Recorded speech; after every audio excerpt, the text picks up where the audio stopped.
सुभाषनगर येथे शॉर्ट सर्किटमुळे भीषण आग, तब्बल 5 लाख रुपयांचं नुकसान. मिरज. अग्निशमन दलाच्या जवानांनी तत्परता दाखवून विझवली आग, दुकान जळून झाले खाक.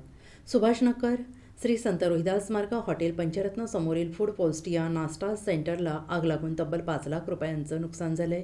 उद्योजक कवाडगे यांचे व्यापारी संकुलमधील भाड्याचे दुकान गळ्यात आग लागल्याची घटना घडलेली आहे आणि दुपारी वेळेस नाश्ता सेंटर बंद असताना इलेक्ट्रिक शॉर्ट सर्किट झाल्याने लाकडी पार्टिशियनने अचानक जोरदार पेट घेतला.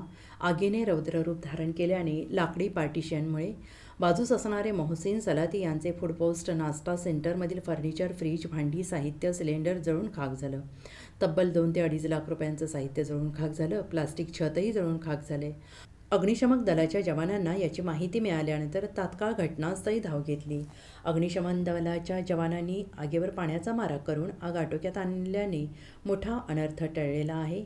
सदर फूड पोस्ट नाश्ता सेंटरचे आगीत अतोनात नुकसान झाल्याने नुकसान भरपाई मिळण्याकरिता नाश्ता सेंटर मोहसिन सलाती यांनी स्थानिक प्रशासनाकडे विनंती केली आहे. फायरमॅन संतोष हक्के, फायरमॅन विक्रम कोरे, ड्रायव्हर गणेश भोरे हे उपस्थित होते आणि बघ्यांची मोठी गर्दी झाली होती. Bureau report, SBN Marathi, Subhashnagar.